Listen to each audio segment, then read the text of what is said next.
So good evening, everyone. Welcome, everyone, and welcome also to our panelists, who I'd like to, first of all, thank for your time and your presence this evening. Welcome to Xavier, one of our coach trainers from ICG, all the way from the USA. So who are we? Who's Ideal Coaching Global? We are a coach training school offering programs that are certified by the International Coaching Federation. We know that coaching is something that a lot of people have heard of, and it is one of the fastest growing support professions out there. So we realized that, people actually need very clear answers to their questions, and this is why we're running this event. This event is really an opportunity for all of you to get deep and personal with our panelists to get the answers to your questions. And we are here to help you get the clarity that you need. So let me introduce our panelists this evening. First of all, we have Siugek. Now, Siugek has had 17 years as a trainer and in the management team in a few MNCs. She left the corporate world in 2015, and she joined a life insurance company as an agency leader. And she's currently running an agency that focuses in insurance portfolio planning and estate planning. I worked in corporate for many years until I realized that that is not what I want. And yeah, I quit from the corporate and I come out and become an entrepreneur myself. So after a few years become an entrepreneur, I realized that I have a lot of passion in training, and people development. And that is why I explore into coaching as one of the area. I have a lot of passion in grooming female leaders. So I would say by intention, I think, not coincidentally, like 90% of my team members are females, and they are working moms, and females who would like to create a career, not just a career, but also balance between career and home. So yeah, I'm very passionate in empowering women and also building more female leaders. Yeah. Next, we have Hongwit. Hongwit is currently operating a business of gold refining, trading, and jewelry company since 2013. He's an entrepreneur now, but he graduated as a master's in chemical engineering, and he worked as a research engineer for 2 years. And he was also a process and sales engineer from 2011 to 2013 in an industrial filter manufacturing company. For the business I'm running, is that I think it's an exploration and risking myself, as in the area that I'm not familiar with, from engineering into jewelry business. I think it's a challenge to relearn and to continue to learn. In this industry, I will be able to do more about that and see more happiness in other people's life. So that's some of the shift that happened for me. That things life is about having the joy and expression of a love. Yeah. You're romantic at heart. And now you're a coach. Yeah. Really diverse. Yeah. And next we have Min. She's been in HR for 12 years, specifically in HR projects and recruitment. And she's a new mom. She says she's not such a new mom, but she's a new mom because her son is only 1 year old. So I have been in the HR field for 12 years, as Rosanna mentioned earlier on. Have worked with a couple of companies, local conglomerate, leading insurer, and now with an international bank. I have a bachelor degree in biotechnology. Then I quickly moved into MBA, having a marketing MBA in there. And I slowly realized that I really love people. So I stick to HR for the longest time ever. Currently leading a team on recruitment, and always thinking that recruitment is very interesting because connect people to opportunities and to hope as well. Just to give a bit more background about Min, she is actually joining ICG in the next generation. We look forward to having you with us and look forward to your journey and the transformation that you're going to go through. I look forward for the journey with you guys as well. Yeah. And last but not least, we have Casey. Casey is currently in the construction industry. He's a renovator specializing in semi-D bungalow makeover and built up since 2015. So he's back from Japan after 10 years. And his background is he's a graduate in computer science. He also has a degree in mechanical system design. And he worked at Toyota Denso Nagoya as a design and test engineer for navigation systems. I came back from Japan in 2015. So immediately back to Malaysia, I got involved in a few national infra projects like the LRT and MRT. So that got me pretty fast to get on track in the construction industry. So now I'm just focusing on non-government projects. My life previously in Japan and even here in Malaysia, I find people very troublesome. In CFE, this program, there's one period of time that I felt that I'm being listened deeply without being judged in my life. That is one experience I never had in my life. And that basically changed my view towards what listening is and how that could change people. I told myself that at the age of 50, I am going to completely retire myself from construction industry. Then I'm going to full-time into this coaching practice or whatever this journey leads me to. So how did you get to know about coaching? Along the line when I was in training and now as an agency leader, I realized one of the very important skill is in coaching. Yeah. And I have been, asking around, attending some courses about coaching, but nothing really come close to what I am really looking for. And until I met KH and I talked to him and then understand more, what is coaching, and he really opens up my mind about what really coaching is. And from that time onwards, I enrolled for the ICG program. A lot of times we confuse about coaching, mentoring, everything. Yes. So I was one of them. I was like doing everything and I thought it was coaching. I get interested into coaching since I attend personal development trainings about almost 5 years ago. Since then, I think that is the time that I open up more onto even more on the human connections and also into like developing the person's supporting the growth of myself and others. And why I get into this CFE is basically thanks to my friend Casey here. I'm in the line of like voluntarily supporting people to grow in this past few years. So he introduced me to the CFE. Do you use any of your what you've learned, like your coaching skills and all of that in your business now? Yes, actually most of the part is listening to myself.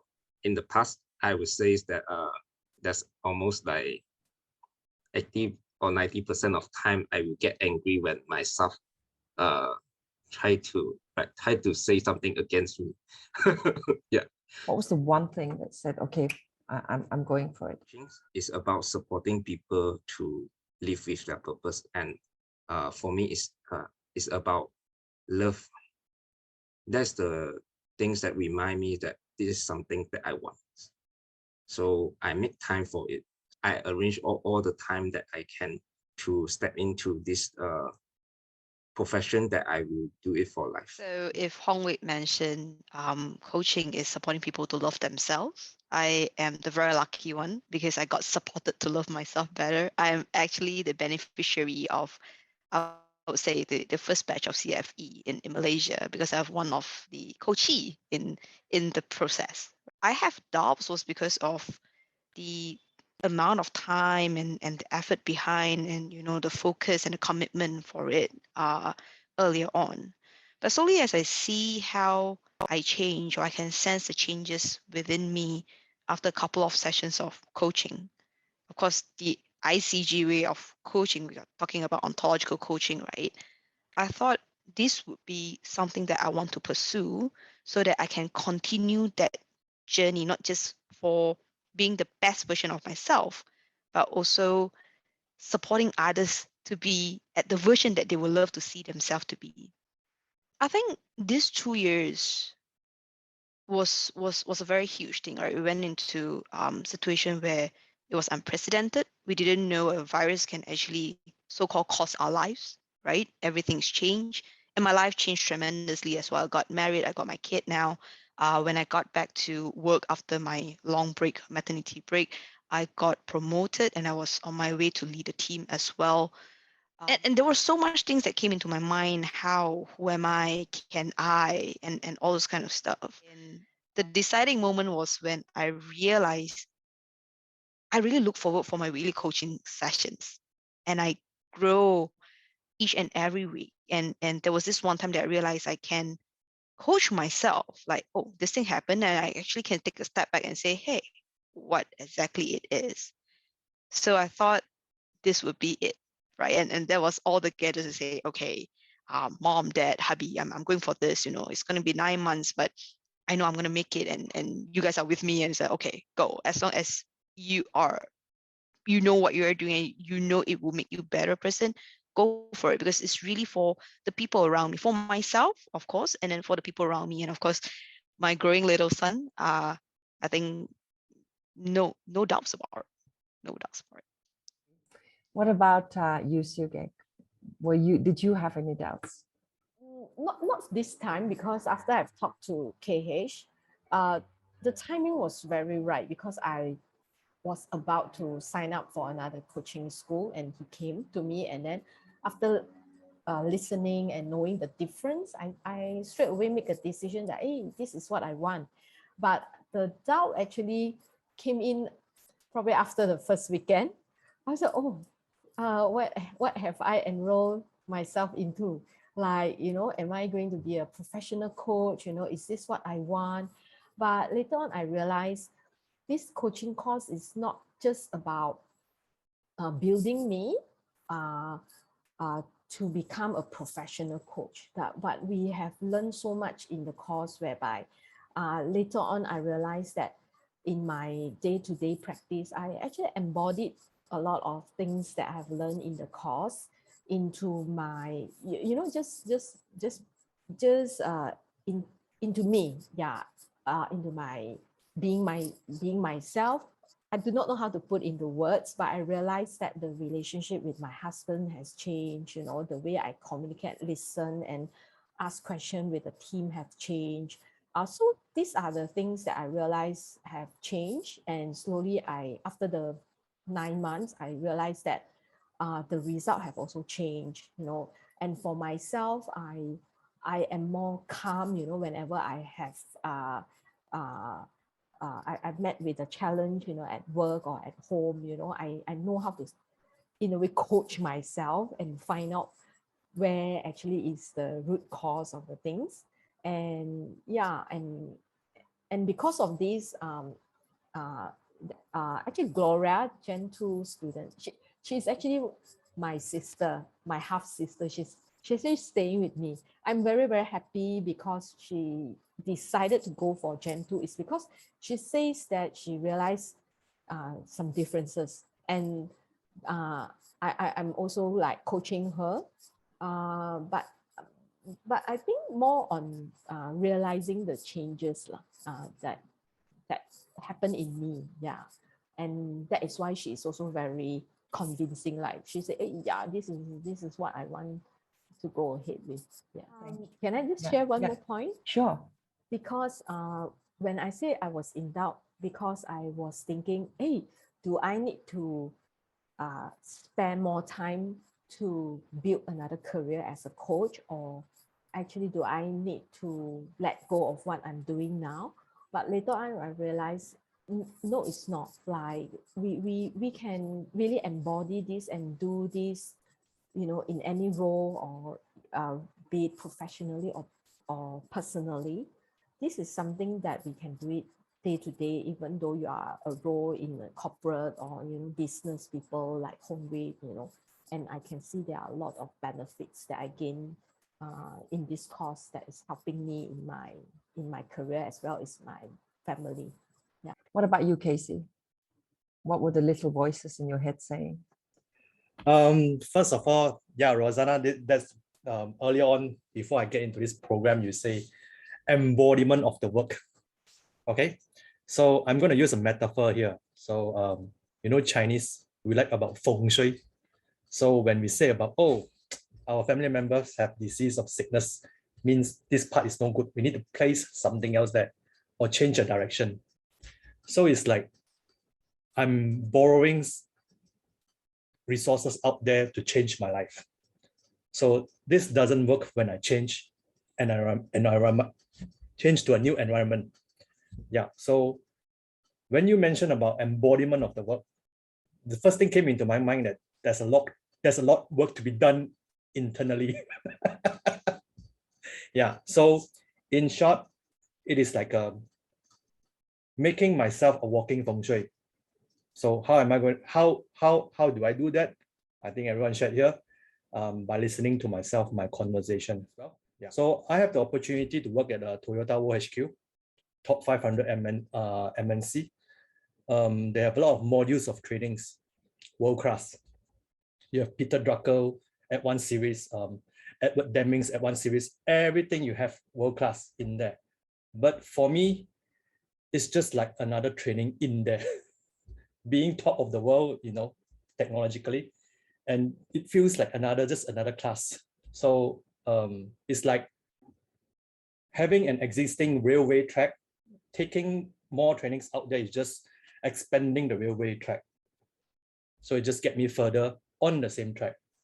However, through this CFE journey for me, it's like building another train system, which is the bullet train system for me. It's the Shinkansen. So it's a totally different system being brought up. One of the most powerful things that I got from here, assessment skill creation. So actually, I do realize that in my life, I am very, very abundant in my life. Universe is pouring me a lot of opportunity. So my assessment actually made the abundantness become very small, and I do not notice about it. So when I remove my assessment in my life, things change differently. So I can see the opportunities everywhere. And, you know, I start to listen to myself in a very deep level. And one of it, the best part is the ability to coach myself, listen to myself and ask deep questions to myself. And that literally lifted me to, you know, I don't know how to explain it, but I'm from a very financial deep pit, and then within a very short time, I get back up again. Throughout your CFE journey, I know that there was a part there that you felt like, is this really for me? Do I want to continue? Do you want to share that with us? At half point, more than half of the point, I actually wanted to drop out from this program. Yeah. So yeah, I actually wanted to give up, but no one knows about it. I just keep quiet. Yeah, because due to my financial constraints, you know, and then things just pour together at one time.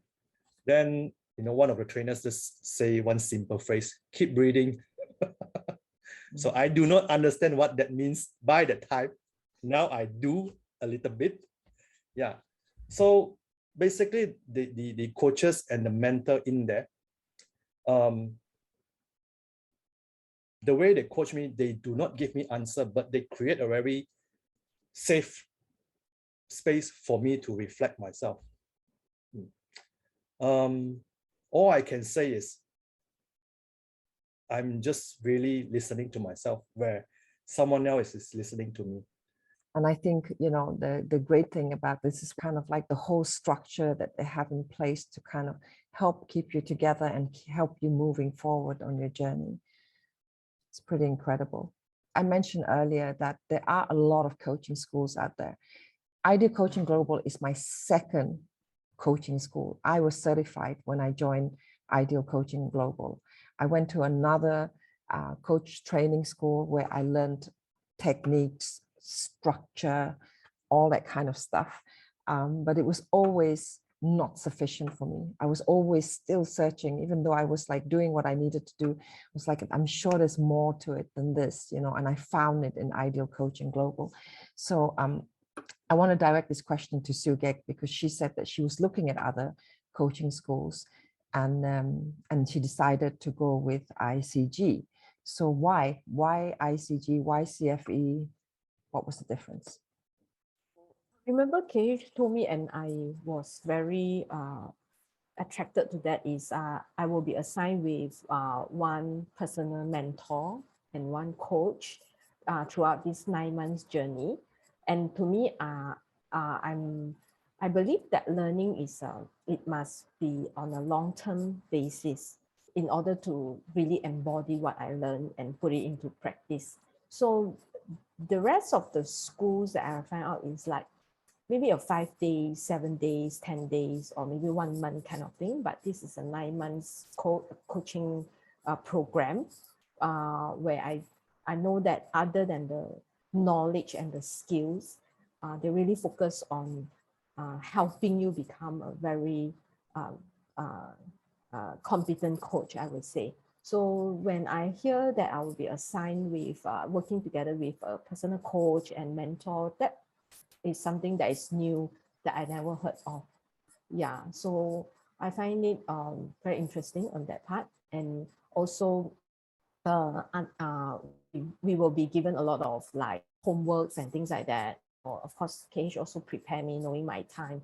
And other than that, because ICG Global, if we complete the one, the CFE with ICG Global, I am, the standard is very high, whereby I am already at a ACC level, you know, preparing me to a PCC. So I find that, hey, wow. So this is really something that I didn't hear from other coaching schools. Yeah, because when I do some research, what I hear is, you know, a lot of techniques, a lot of skills, but this is something really deeper. Of course, KH also shared with me the OME coaching, like ontological coaching. So to be honest, that time I don't really understand what is ontological coaching. But he, of course, he gives some examples, you know, because of some of the previous training that we have attended. I kind of know a little bit, yeah. But after I come in, you know, attend the training, I thought, wow, really, this is really, really different.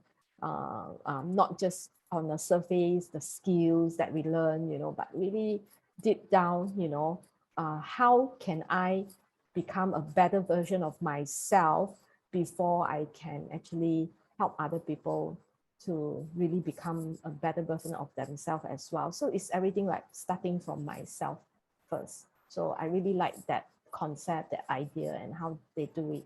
Yeah, in ICG. For that. I want to add on something. Yeah, sure. I actually paid for a coach to coach me before I actually met KH. I just want to see, so okay, this is coaching, you know, can someone really tell me what is coaching about, you know?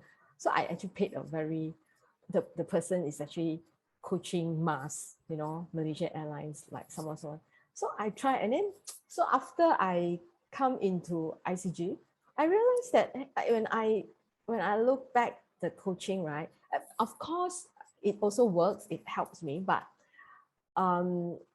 as I mentioned, is when we talk about an ontological coaching is very different. Yeah. So when I see how, you know, the coaches in ICG, you know, Anna demonstrates, you know, and all those, it's really, really different. So I know that I have made the right decision.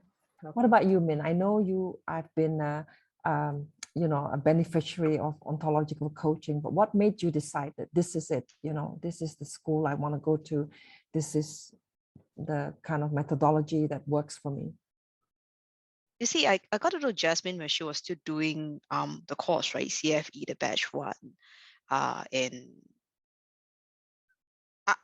I put it this way, I was coached by a student coach, so to speak. But I really can see that shift within me, even at that level, right? And I can sense the change in me, of which I can pull myself out from the situation, which usually I could have been reacting. But I was able to do that. So it's very powerful and very empowering, because I decided what I can do. And from coaching, I become fully responsible for myself. And that created a trusting relationship between myself and the people around me. So I didn't go to check out other coaching schools and stuff. It's because my coach is so good. So yeah, like somebody that I see her as a role model, and say, okay, let's go for this, right? No question asked, no time to waste. Let's go for it. That was exactly what came to me. Min, maybe you shared some of the things that you went through, especially that whole thing that you said, where you realized that you had control, you had choice. Were there any other like eureka moments for you? I think the other one that was so significant and something that I always remember, even as of today or whenever I meet things, is really like, what has this moment taught me, or what has this current emotion, this moment taught me, what exactly it is. Because I realized at one point of the coaching, I am my worst critic. And you know, it is so true, right? I was the one who have put in a lot of thoughts inside a particular situation that appears to me that sort of make it so difficult on myself. But slowly in the whole journey or the whole process, I was coached to realize it within myself, and it was magical, because it actually came up from my mouth and say, oh crap, I was the one, rather than, no, she was the one who said this that made me feel, you know, all those kind of things. And yeah, today, whenever I can, and when I realize things are not going as smooth as I thought it is supposed to be, they say a lot of suppose, expected, my expectations and stuff, it really draws me back to one question. It's like, okay, how does this situation appears to me? What I learned from it?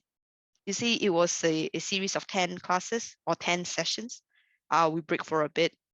The first 10, we manage something on myself, and it just go deeper and deeper.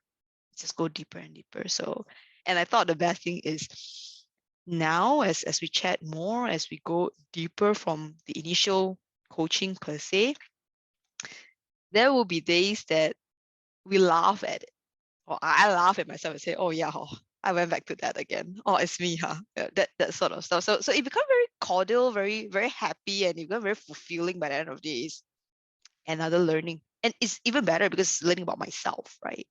Yeah. So, you know, in movies, you have those elders, sage, the one. So when you talk to them, then they ask one simple question, and the person asking the question just got, and keep on thinking. Yeah, those are the powerful questions that made that person keep on thinking. So I was also thinking, how can I be like that? Just ask one simple question and keep the person thinking. So during the journey, my fellow cohorts know that I asked one of the trainer, how can I be like you? So yeah, so by asking the question, I feel I'm, I'm like talking to a giant. How can I be like that? Anyhow, throughout the coaching sessions with my clients, I'm actually able to do that by asking simple questions, and then my client is like, oh. I said, yeah, I'm doing that as well. Yeah. So the question is not I'm doing that, but you know, I'm also able to raise the awareness of my clients. to bring them to deeper level to think about what they want. What about you, Sugek? Thank you, Casey. What was the defining, some of the eye-opening or aha moments in your coaching journey? Same as the rest, I think my aha moment is also with my staff coach. Yeah.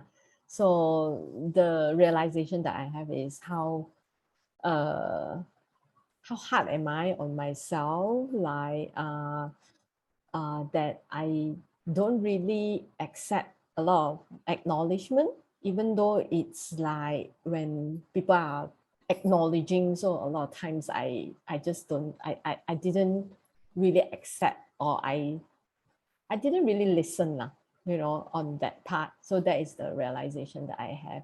So, but the way she put it, it's like, the coach will never tell us the answer, but during the process, you suddenly realize that, hey, like Min say, oh, it's me, huh? Okay, right. So I am the one who is making so difficult for myself, and all these things. And that was really magical to me when I realized that. Yeah. Has anything changed on your understanding of what coaching is? What you understood coaching to be before the course and when you finished? Before the course, right, a few things. I thought that coach needs to know a lot. I need to have the answers to be a coach, and I need to guide people. And here you can improve that, you can improve that kind of thing. So to me, initially, I thought coach is like that. It's just like a sport coach. After that, right, I realized that I don't really need to know a lot of answers, because basically I don't need to have the answers, because the answer is really on the person themselves. And because I'm in sales, I'm in training, so I always thought I know how to ask questions, until I am in this course that I have to learn how to ask questions. So that is really, oh my God, that is so, it's a new learning to me. It's really a new learning, whereby, there are a lot of unlearn, and there's a lot of relearning. So if you ask me what is the difference, I can see, yeah, this is the difference that I noticed. And the challenge is really, if you really like to become a better person, learning is your passion. I think this is it. This is it. Like a lot of unlearning and relearning. I find it challenging, but yet it's very, very fun. Yeah. What about you, Hongwit? What has changed about your understanding, on coaching before you joined the course and then after? I think before that, I have similar perception about coaching is like have to be expert in the what they coach about. So that's one of the doubt also. It's like, can I actually coach people who have better business than me, that kind of things. But that's one of the misconceptions I have, and it's because basically I do not have to teach them anything. Yeah, so getting out from these misconceptions support me to actually I can coach basically any business. Yeah, that then without needing my own experience in any business as well. Okay, that's one of the part that shifted for me, that is, and the choice for me that who I can coach is also become widened. Like it's not like limited myself that, oh, it's like I have to coach the people who are same domain as me. And you're right, we don't need to be experts in those particular areas, because what is the one premise that we work with is that the clients are the experts. They know their own lives, they know themselves better than we do. We just help to support them through the coaching process. and by being who we are, which is embodying the, the whole coaching essence, being mindful, being present and all of that. And through all of that, we facilitate that process for them, where they can find the answers themselves, right? Because everybody has everything that they need inside themselves, all the answers, all the qualities, everything that they need to make their life better and to become that great version that everybody wants to be. Casey. I'm just going to leverage on Hong Wit's. So as I shared earlier just now, I'm in my pit. I'm able to shift myself through coaching. So the next question is, what if I'm at my peak and being coached? Where am I going to be? I get it. So Yep. basically what you're saying is like the greater heights that you can get to when you're already there, there's no limit, right? Yes. There's no limit to it. You can get to anywhere you want to be. The possibilities are endless.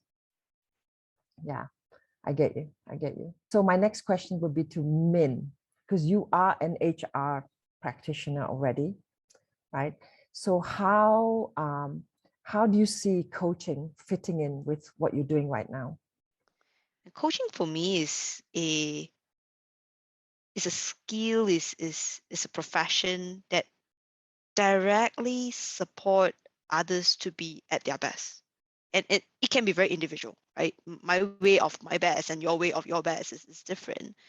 And throughout this conversation, we have heard a lot of people talking about how empowering it can be, how we support people to come up with ideas and they themselves feel empowered about making the change to lead to who they want to be. In HR today, it's no longer like the HR that we used to know or our parents' generation. It's not just payroll, make sure your pay run gets on time and stuff and so on. Throughout these 2 years, we see a lot of changes, right? Being in a recruitment firm, I can tell you this year was very special. We realized a lot of people become a lot more daring to switch roles, to change into fields that they wouldn't know. And coaching will enable people to not just have that courage, but also celebrate that courage to really move to the phase or move into the areas that they want to be. Because waste no time. We went through that 2 years. We know life is precious, right? I wouldn't say it is helpful only in the HR field per se. It also helps the business, especially when we're leading people, even if it's not officially leading someone in an organizational structure, which is so conventional.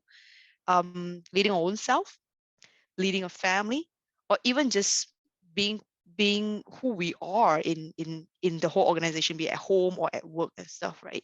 Having a coaching skill within us will really help each other to support each other. And it is unconventional, but it's very essential. I think at the very least, most of us will have realized there's a lot of things that's not in our control. But coaching actually helped me to realize, why need to control, right? Sail through it and celebrate it, right? There's no judgment of right or wrong, good or bad, yes or no, fun or not fun. It's life, right? We went through the 2 years. Nothing can fear us anymore, right? And coaching helped us to really celebrate this courage of where we are at and look forward to a better future tomorrow, however that you want to frame it. It's something that's very much being look forward to. Yeah. So maybe you can share a case study or a story or something where you've actually used coaching to help either a client, a team member, or just somebody in your circle, but you've actually used coaching and it's impacted them and it's created results. After this course, what makes really, really different is in my recruitment, because a lot of people will know that in sales or insurance, the recruitment, it's many a times is about rewards, and incentive and money. But after this, I realized that the way that I do recruitment, or when I listen and ask questions, it's actually deeper. It's really looking for what makes people want to change, and what do they really, really want. And with that, my team has grown. especially last year, we have a very good results by getting in some very good new partners as well. So I would say that is also another result in terms of the recruitment. So we have slightly done it differently as compared to the past or the other people. Yeah, it's not only monetary incentive, but it's something that move them. So I think this one it's more sustainable, even though in sales we will have a lot of rejections, especially in the beginning. So but when we can truly find out what the person want, what is the reason this person want to move, right? The motive behind. So a lot of challenges is basically they can pass through the very critical 6 months or 1 year time. So yeah. There's few cases quite similar. It's about shifting careers and a new business. Just happened to quite similar to myself. And also when I coach the clients, I think in a way that when I listen to them and ask the question about like why do they actually want to shift business or careers, then when they found what is truly important for them, they make the decision and actions. It's also the embrace about taking the risk that knowing that it's moving toward what they want in the future and taking it action at right now. When they're able to do so, this becomes that fearless on the taking the actions. That what I found is powerful, that actually support people to get their courage to do some things that they always wanted, to find what they truly want and go for it. So that's something that I felt in this coaching, that most of the people I support is that dominance. Yeah. What about you, Casey? One of the thing that is helping my clients is raising the distinction from one end of a spectrum, flip to another end of a spectrum, see things differently. Of course, in my business, you know, I deal with renovations, and then husband's wife arguing how to renovate the house. So I was like, sometimes I just ask one simple question: how does a sweet home look like for you? They stop arguing and think about it, you know, rather than where to put a chair, where to put a table, things like that. Yeah. What do you think is the coaching culture in Malaysia? How well is it accepted? How widespread is it? So the very first time coaching that came into my life was when my boss told me, "Min, I'm going to coach you on this." So it started from the idea of I did not meet his expectations, so I got to get coached, right? And that word is rooted from the idea of I'm not good enough. I'm not there yet. I did not meet your expectation, right?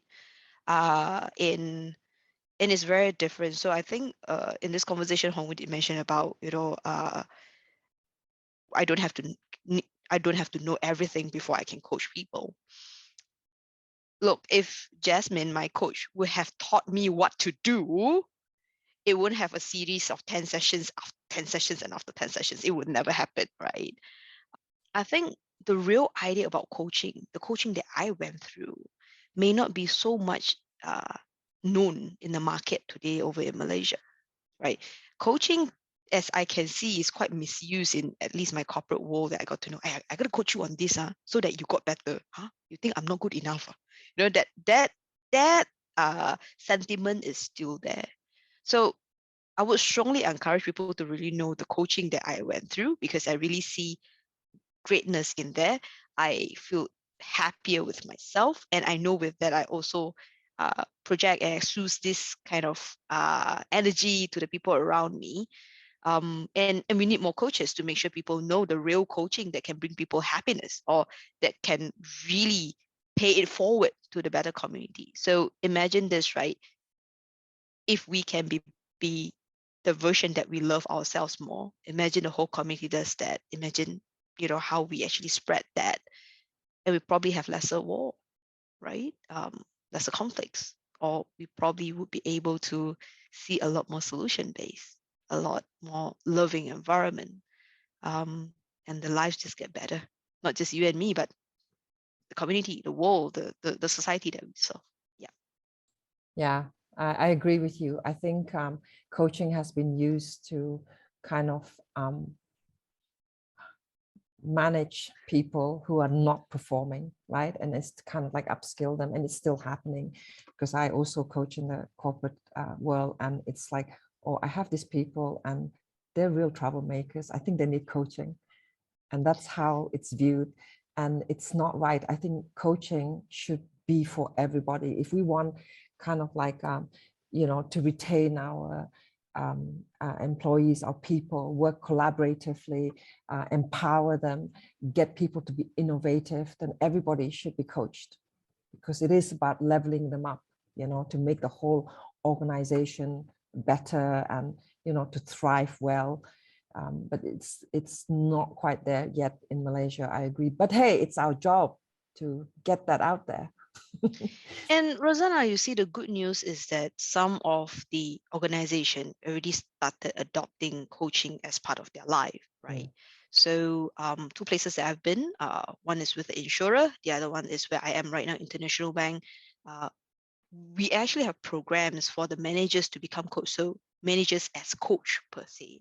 And if this actually seep into our life, because we spend a lot of time at work, right, it would definitely help the society to get there together with us, and be a more mindful batch of people, be a lot more loving and stuff and so on. So there's a lot of opportunities, I should say.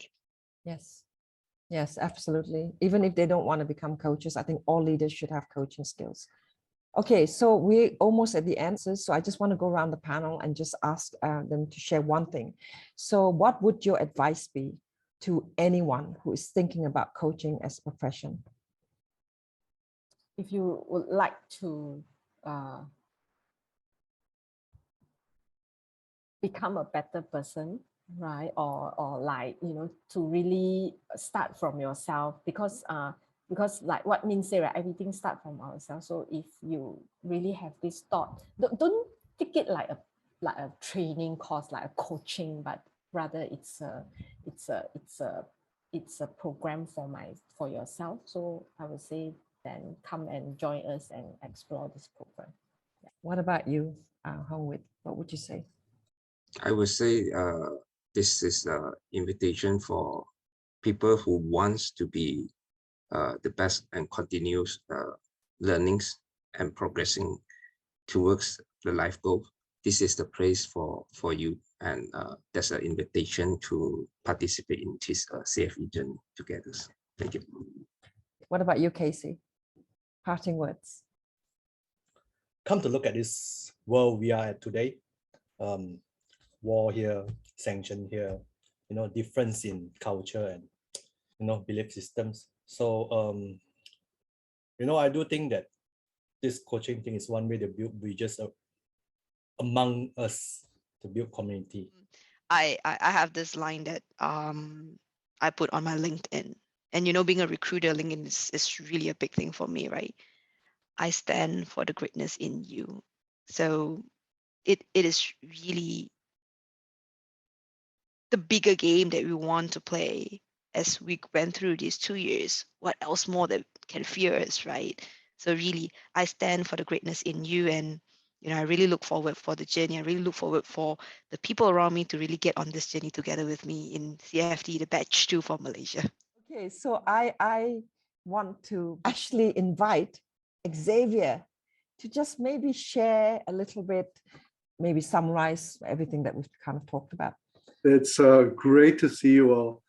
And I have to say, so this is what, 6:45 in the morning in California, and it's what a great way to start the day, because I was inspired by the stories of my graduates at Ideal Coaching Global. You know, I started my coaching journey very unintentionally.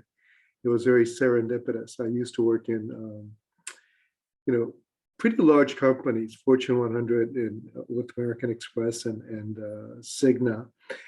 And in my last job, part of the reason I decided to really kind of look for something outside of the corporate world is because people who were working, my coworkers, two of them literally died from stress. And I know that, geez, it was a big wake-up call for me.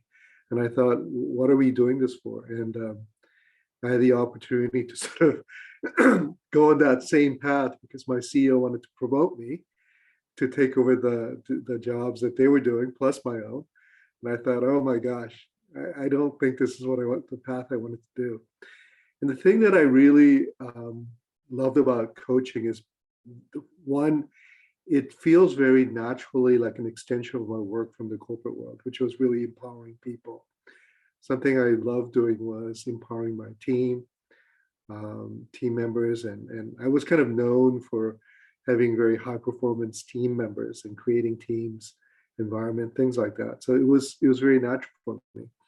And one of the things that I loved about it also is that, one thing I noticed, almost everybody here, what they studied in school was very different from what they were doing, right? I mean, so nobody is doing what they studied in college.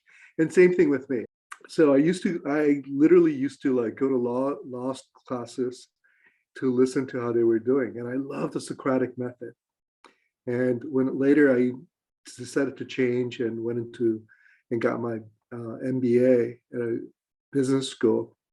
And one thing I liked about that too is their way of asking the Socratic inquiry, going through case studies. So everything was not just giving you a question and not just giving you answers, but getting people to really think about what is it that, that needs to be solved. And it was a hugely different way of thinking, problem solving, and looking at the world. And that's exactly what coaching does. Coaching asks you questions if you're a client. But even as a coach, it makes you think about what are the relevant questions. But in order for you to really come up with powerful and relevant questions, you have to really be there. You have to be very present. You have to really listen to what's happening. And these are all the things that I love, because this was about connection, about dealing with people, and also not giving people an answer, but letting us come up with your own, with our own best answers, right? Because we're all actually the best experts of our own lives. And then later, when I was studying and learning about behavioral science, NLP, and coaching, especially mindfulness, it was like I was given a manual for people, human beings, right? And it made me become much more interested about people in general. And so that's where the switch for me came from, not really being a little bit of a misanthropist, somebody who didn't want to hang out with people, to somebody who really now loves humanity. And I really resonate with a lot of people, a lot of you about that same vision. So that wraps up the rest of our evening tonight, right on the dot. Thank you everyone for your presence, and I hope to see you all at the next event, and see you all soon.